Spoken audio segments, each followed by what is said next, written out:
I need the Anderson portfolio analysis on my desk by tomorrow morning, Trevor Phillips barked as he breezed past my cubicle, not bothering to wait for my response. His expensive cologne lingered in the air long after he disappeared into his corner office. I sighed, glancing at the clock on my computer. Already 6 p.m. in Houston, and another late night loomed ahead. This request would take hours, but that was life at North Peak Financial. As a senior risk analyst, my days were consumed with developing models to protect our clients' investments, and more importantly, to protect the firm's bottom line. My name is Ivy Carter, and I've spent the last 4 years at North Peak developing risk assessment models that have quietly become the backbone of our operation. I'd been promised a promotion to director if I could help navigate the firm through what everyone knew was coming, a market correction that threatened to destabilize our most profitable portfolios. I picked up my phone to cancel yet another dinner with my sister. "Hey, Vanessa, rain check for tonight? Trevor just dumped another project on me." "Again?" "Ivy, this is the 3rd time this month," she said, disappointment evident in her voice. "I know, but this could be the catalyst for my promotion. Once I'm director, things will calm down." "That's what you said last year," Vanessa replied. "Just don't let them take advantage of you." Her words hung in the air as I ended the call. The truth was, I loved what I did. Creating mathematical models that could predict market behavior gave me a thrill that few would understand. For months, I'd been perfecting a proprietary risk assessment formula that could identify exposure to market volatility with unprecedented accuracy. I called it the Adaptive Market Vulnerability Index, AMVI for short, and it was my masterpiece. As I settled in for another long night, I noticed Trevor watching me through his office window. When our eyes met, he quickly looked away, but not before I caught a glimpse of something unsettling in his expression. It wasn't the first time I'd noticed him eyeing my work with unusual interest. 2 weeks earlier, during a meeting with the executive team, I'd presented preliminary results from my model, showing how it predicted several market anomalies that traditional models had missed. The room fell silent as I walked them through the mathematics. Even our normally reserved CEO, Jonathan Wells, leaned forward in his chair. "Impressive work, Ivy," he'd said. "If this performs as well as you believe, it could save us millions when the correction hits." Trevor had smiled tightly, placing a hand on my shoulder. "That's why I've been mentoring her," he told the room. "I knew she was onto something special." I'd kept my expression neutral, though Trevor had done nothing of the sort. In fact, he'd repeatedly questioned the validity of my approach until the preliminary results proved too compelling to ignore. Now, as I turned back to my computer, a notification appeared on my screen. A calendar invite from Trevor. "Discuss AMVI performance, private. Scheduled for tomorrow after the morning meeting." I felt a flicker of unease as I accepted the invitation. Something wasn't right, and I couldn't shake the feeling that I needed to protect myself and my work before it was too late. The market correction hit harder and faster than anyone anticipated. Over 3 tumultuous days, global markets plunged, sending investors into a panic. Emergency meetings filled North Peak's conference rooms as analysts scrambled to assess the damage. But amidst the chaos, something remarkable happened. The portfolios I'd restructured using my AMVI model held steady, outperforming market benchmarks by staggering margins. While competitors reported massive losses, North Peak's exposure was minimal. By Friday afternoon, it was clear. My model had just saved the firm tens of millions of dollars.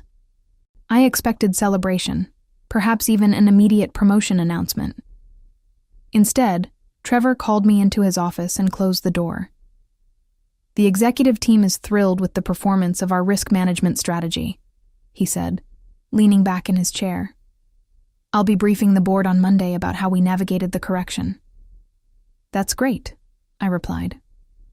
"I've prepared a detailed report showing exactly how the AMVI model identified." "No need," Trevor interrupted, waving his hand dismissively. I've already compiled everything the board needs to see. He slid a document across his desk. This is the press release going out tomorrow. I'd like you to review it for any technical inaccuracies. I scanned the document, my heart sinking with each paragraph. The release detailed North Peak's innovative risk assessment strategy that had safeguarded client assets during the market volatility. It credited the leadership of Trevor Phillips, head of risk management, for developing the approach. My name appeared nowhere in the document. There seems to be an oversight, I said carefully. The AMVI model was my development. As head of the department, all work produced under my supervision falls under my purview. Trevor responded smoothly. The model was refined and implemented with my guidance and authority. But I created the core algorithm and... Ivy. Trevor cut me off, his voice hardening. You're an employee of North Peak. Your work belongs to the firm, and as your supervisor, I determine how it's presented to the board and the public. His smile didn't reach his eyes. You'll be acknowledged within the department, of course. In fact, I've approved a modest bonus for your contribution. I bit the inside of my cheek to maintain composure. This wasn't just about credit, it was about my career trajectory. The director promotion I'd been working toward would certainly go to Trevor after this triumph. I understand, I said finally, placing the press release back on his desk. Excellent. Now, I need you to explain the stress test parameters you used. The board will have questions, and I want to be thoroughly prepared. For the next hour, I walked Trevor through the technical details of my model, watching as he took careful notes he would use to present my work as his own. As I spoke, a plan began to form in my mind. Trevor might believe he had won, but he had overlooked one crucial detail about me. I never left myself unprotected. The board meeting went exactly as I expected.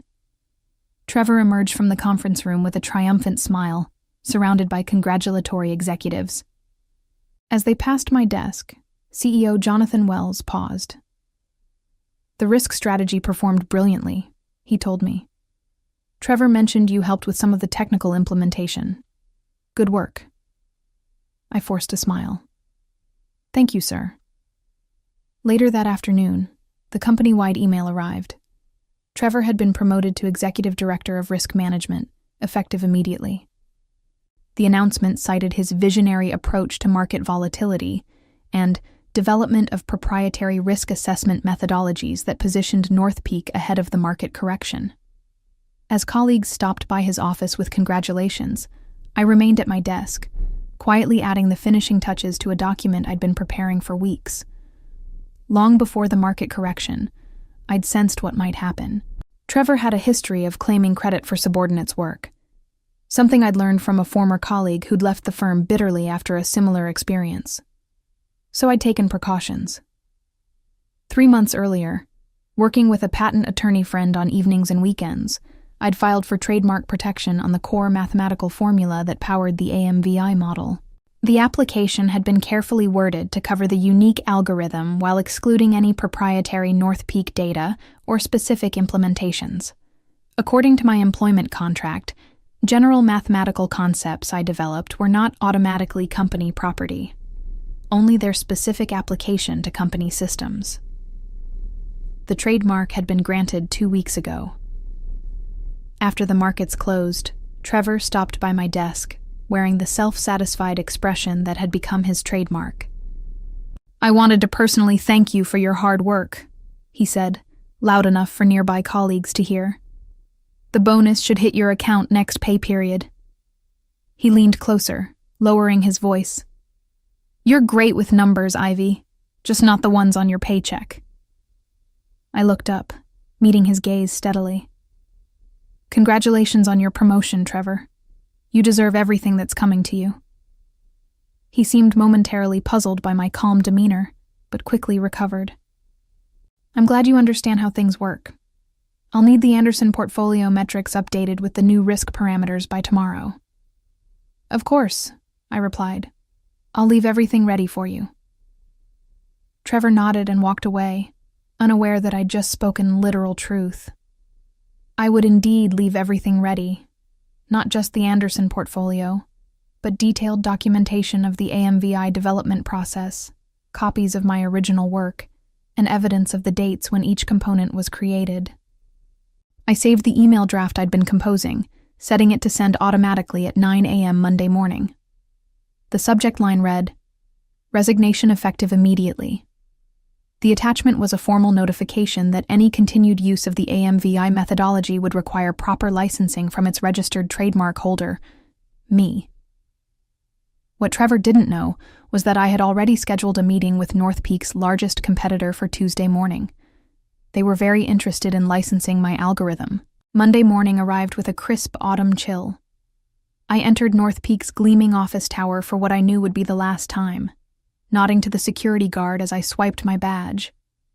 The familiar ping of the elevator and the quiet hum of the office felt suddenly foreign, like visiting a place I'd once lived long ago.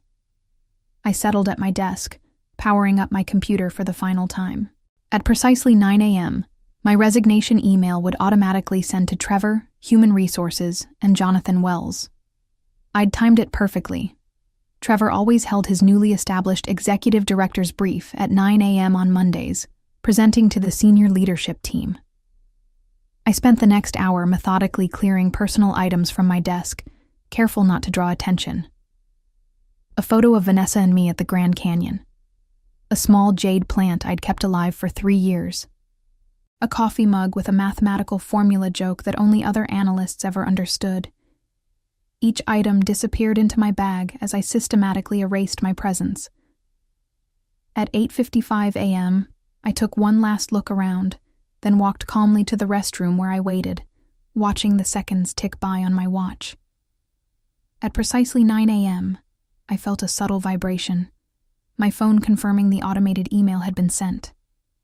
I emerged to see Trevor's assistant hurrying toward his meeting room, a concerned expression on her face. Through the glass walls, I could see Trevor presenting confidently to the executive team. Then I watched as he glanced at his phone, frowned, and continued speaking. Moments later, several other executives checked their devices simultaneously. Jonathan Wells stood up abruptly, interrupting Trevor's presentation. Even from a distance, I could see the confusion and alarm spreading across Trevor's face as he read whatever message had just arrived on his phone. I didn't wait to see more. With practiced calm, I walked to the elevator, pressed the button for the lobby, and left North Peak Financial for the last time. Outside, I took a deep breath of the morning air, feeling strangely light. My phone immediately began buzzing with messages and calls, all of which I ignored as I walked to a nearby coffee shop. Only once I was settled at a corner table with a cappuccino did I finally check my messages. 6 missed calls from Trevor, 4 from Human Resources, 1 from Jonathan Wells, and dozens of text messages. Trevor, what the hell is this? Call me immediately. Trevor, you can't trademark company property. This is grounds for legal action. Trevor, you're making a massive mistake. I sipped my coffee calmly, watching the messages pile up. Then I opened my email to read the formal response from Human Resources. Ms. Carter, we have received your resignation letter and the accompanying notification regarding the AMVI methodology trademark. This matter has been referred to our legal department for immediate review. Please be reminded of your confidentiality obligations under your employment agreement. A representative will contact you shortly regarding exit procedures and the serious concerns raised by your communication. Right on schedule. I had anticipated exactly this response, which is why I'd engaged Patricia Winters, one of Houston's top intellectual property attorneys, weeks ago. I forwarded the email to her with a simple note. It's begun. Her response came within minutes. Proceed as planned. I'll handle any communications from their legal team. The next message that caught my attention was from Jonathan Wells himself. Ivy, I'm concerned by your sudden resignation and the claims regarding AMVI ownership. I'd appreciate the opportunity to discuss this directly before matters escalate further. Please call my assistant to arrange a meeting today. This was unexpected. In all my planning, I hadn't considered that the CEO might reach out personally. I hesitated. then decided that speaking with Wells could provide valuable insight into how the company planned to respond. I typed a careful reply. Mr. Wells, I'm available to meet at 2 p.m. today at Patricia Winter's office. She will be present as my legal counsel. I included the address, then pressed send. As I finished my coffee, my phone rang with an unfamiliar number. When I answered, I heard a smooth, professional voice. Ms. Carter, this is Elaine Brenner, Chief Operating Officer at Veltri Dynamics. I understand you have something interesting to discuss with us tomorrow. Given recent developments, I'm wondering if you might be available today instead. The Veltri Dynamics offices occupied the top 3 floors of a sleek downtown tower, offering panoramic views of Houston through floor-to-ceiling windows. Elaine Brenner met me in the reception area personally, a power move that wasn't lost on me. As Veltri's COO and the first woman to hold an executive position at the firm, she had a reputation for decisive action and strategic thinking. Thank you for accommodating the schedule change, she said, leading me to a conference room where 3 other executives waited. Recent events made our team eager to accelerate our conversation. The recent events she referred to were now spreading through the financial industry like wildfire. Somehow, and I had my suspicions about who was responsible, news of my resignation and trademark claim had leaked to financial news outlets. My phone had been buzzing with notifications from financial news apps all morning, with headlines ranging from Risk Model Ownership Dispute Rocks North Peak Financial to the more dramatic Mathematical Mutiny, Analyst Claims Ownership of Market-Beating Formula. I appreciate your interest, I replied, setting my portfolio on the polished conference table. Though I confess I'm curious how you learned about the situation so quickly. Elaine smiled. Houston's financial community is smaller than it appears. When someone develops a risk model that outperforms the market by 23% during a correction, people notice. When that same person then claims independent ownership of the methodology? She raised an eyebrow. Let's just say my phone started ringing before the markets opened. For the next hour, I presented the AMVI methodology to Veltri's executive team. I explained the core algorithm, demonstrated its performance during the correction, and outlined potential applications beyond the current implementation. Throughout my presentation, I was careful to use only the mathematical concepts I had developed, avoiding any proprietary North Peak data or specific implementations, exactly as my trademark application had been worded. When I finished, the room was silent for several moments. Impressive, said Gregory Turner, Veltri's chief risk officer. But I have to ask the obvious question. How can you be certain the trademark will hold up? North Peak will fight this aggressively. I had anticipated this concern. I opened my portfolio and distributed copies of a legal brief prepared by Patricia. My employment agreement with North Peak specifically covers work product created using company resources, data, or systems, I explained. However, the core mathematical formula that powers AMVI was developed independently, on my own time, using my personal equipment. I have documentation showing the evolution of the algorithm, time-stamped electronic records, and even witnesses who can attest to my work on the concept outside of North Peak. I paused, allowing them to scan the brief. Most importantly, I disclosed the general mathematical concept to the patent office before implementing it at North Peak, establishing clear precedent of independent development. Elaine exchanged glances with her colleagues. And you're offering us exclusive licensing rights? For the first year, yes, I confirmed, at which point we can negotiate continued exclusivity or explore other arrangements. What are your terms? I named a figure that made one of the executives cough. That's substantial, Elaine said carefully. So is a 23% performance advantage during a market correction, I countered. Consider that North Peak saved approximately $50 million using my model. What would that kind of protection be worth to Veltri's portfolio?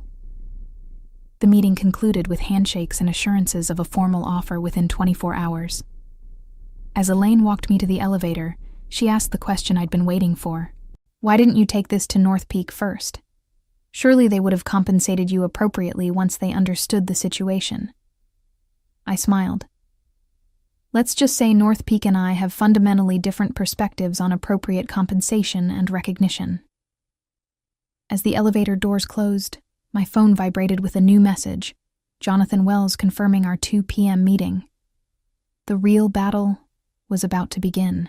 Patricia Winter's law office exuded quiet confidence, tasteful artwork, subdued lighting, and furniture that whispered expensive without shouting it.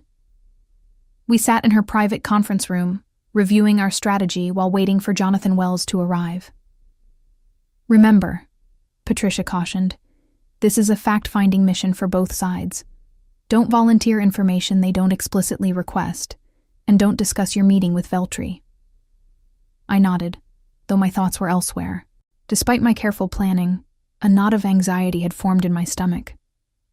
I'd never directly challenged someone as powerful as Jonathan Wells before. At precisely 2 p.m., Patricia's assistant ushered in the CEO of North Peak Financial. To my surprise, he came alone. No Trevor, no legal team. Just Jonathan Wells in his impeccable suit, carrying a slim leather portfolio. "Ms. Carter," he said, extending his hand. "Thank you for agreeing to meet. And Ms. Winters, I've heard excellent things about your work." After introductions and polite refusals of offered refreshments, Wells settled into his chair, studying me with an expression I couldn't quite read.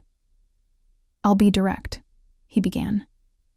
"Your resignation and trademark claim have created a significant situation for North Peak. Before our respective legal teams turn this into a protracted battle, I wanted to understand your perspective personally." Patricia nodded for me to respond. "I developed the core AMVI algorithm independently," I stated. "While I implemented it at North Peak using company data and systems, the underlying mathematical formula remains my intellectual property. When Trevor claimed full credit for my work and received a promotion based on that misrepresentation, I felt I had no choice but to protect my interests." Wells listened without interrupting, then opened his portfolio and removed several documents. "I've reviewed the press release and announcement that went out after the market correction," he said, sliding them across the table. "It appears Trevor presented the AMVI model as his own development, with no mention of your contribution." He paused. "This contradicts what he told me privately about the model's origins." This was unexpected. I glanced at Patricia, who maintained her professional poker face. "Can you elaborate?" she asked. Wells nodded. "In our initial discussions about the model, Trevor described it as a collaborative effort, with you handling the technical aspects under his strategic direction. Based on that understanding, I approved his promotion to executive director." "That's not accurate," I replied carefully. Trevor actively questioned the validity of my approach until the preliminary results proved successful. He provided no meaningful input to the development of AMVI. Wells studied me, then reached for another document in his portfolio. "This morning, our technical team attempted to update the model parameters without your guidance. They encountered significant difficulties understanding the core algorithm." He looked up. "It seems Trevor cannot explain how the model actually works." A moment of silence filled the room as the implication settled. Trevor had claimed credit for a model he couldn't even explain. "Mr. Wells," Patricia interjected, "while this information is illuminating, it doesn't change the fundamental issue. My client has valid trademark protection for the core AMVI methodology. Any continued use by North Peak would require proper licensing." Wells nodded slowly. "I understand. But before we discuss licensing terms, I have a different proposition to consider." He turned to face me directly.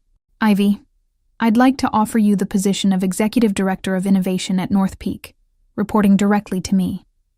The role would include full credit for the AMVI model, a substantial compensation package, and autonomy to build your own team." The room suddenly felt very still. This was nowhere in my planned scenarios. "And Trevor?" I asked. "Mr. Phillips is no longer with North Peak as of this morning," Wells replied.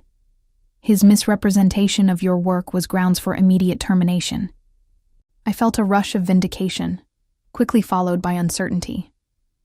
I had been so focused on my exit strategy that I hadn't considered the possibility of a better position at North Peak. "I appreciate the offer," I said carefully, "but there's something you should know. I've already had preliminary discussions with Veltri Dynamics about licensing AMVI." The next morning, financial news outlets exploded with headlines. North Peak announces, new executive director of innovation. Risk model creator promoted after ownership dispute. Trevor Phillips, out at North Peak amid intellectual property controversy. After intense negotiations that lasted well into the evening, I had accepted Jonathan Wells' offer with several key conditions. First, North Peak would publicly acknowledge me as the sole creator of the AMVI methodology. Second, I would retain personal trademark ownership while granting North Peak exclusive implementation rights. And finally, I would have complete autonomy over a newly formed innovation division with a substantial budget and staffing authority. It was far more than I had initially hoped for when I'd planned my departure. As I rode the elevator to my new executive suite on North Peak's top floor, I could hardly believe how dramatically the situation had reversed. My new office, Trevor's former space, had already been cleared of his belongings. The spectacular view of downtown Houston spread before me as I set down my bag and took a seat behind the expansive desk. A knock at the door interrupted my moment of reflection. "Your first executive meeting starts in 15 minutes, said Melissa, the assistant who had been assigned to me. "And Mr. Wells asked me to deliver this personally." She handed me an envelope and withdrew quietly. Inside, I found a handwritten note from the CEO. "Ivy, welcome to the executive team. Your integrity and brilliant work deserve this recognition. I apologize for not recognizing the situation sooner, but I'm grateful we've retained your talents at North Peak. Looking forward to your leadership. Jonathan." Beneath the note was a press release draft for my approval. The headline read, "North Peak Financial promotes Ivy Carter, creator of market-beating AMVI methodology, to Executive Director of Innovation." As I prepared for my first executive meeting, my phone buzzed with a text message from an unknown number. "Congratulations on the promotion. Always knew you were destined for great things. Coffee sometime? Trevor." I smiled, deleted the message without responding, and headed to the conference room where the executive team awaited my arrival. 6 months later, I stood at a podium in the North Peak Conference Center, addressing an audience of industry analysts and financial journalists. Behind me, a large screen displayed performance metrics of the expanded AMVI system I had developed with my new team. "The financial sector has traditionally relied on reactive risk management," I explained, advancing to the next slide. "The AMVI 2.0 framework represents a paradigm shift toward predictive analytics, identifying vulnerability patterns weeks before traditional indicators show cause for concern." The presentation continued with demonstrations of how our enhanced system had navigated subsequent market fluctuations with remarkable precision. When I concluded, the room erupted in applause, followed by a barrage of questions that reflected genuine interest in the methodology I'd created. Afterward, as attendees networked over refreshments, Jonathan Wells approached with a woman I recognized immediately, Elaine Brenner from Veltri Dynamics. "Excellent presentation, Ivy," Wells said. "I believe you know Elaine." I shook her hand, noting the irony of the situation. "We've met." "Ms. Carter," Elaine said with a professional smile. "Impressive work. Though I must admit, I was disappointed when our licensing discussions fell through." "Sometimes things work out differently than expected," I replied diplomatically. Wells looked between us with interest. "Elaine and I have been discussing a potential strategic partnership between North Peak and Veltri. Given your history, I thought you might have some insights to contribute." As the conversation continued, I reflected on how completely the tables had turned. 6 months ago, I had been preparing to help Veltri compete against North Peak. Now, I was discussing how the firms might collaborate, with my innovation division at the center of the potential partnership. Later that evening, as I was leaving the office, I received a notification on my phone. A financial news alert reported that Trevor Phillips had been hired as a junior risk analyst at a small regional firm, a significant step down from his executive role at North Peak. I couldn't help but smile as I headed home, savoring the perfect symmetry of justice served. My journey from overlooked analyst to executive had taught me the most valuable lesson of my career. In the world of finance, the most powerful asset isn't money or connections.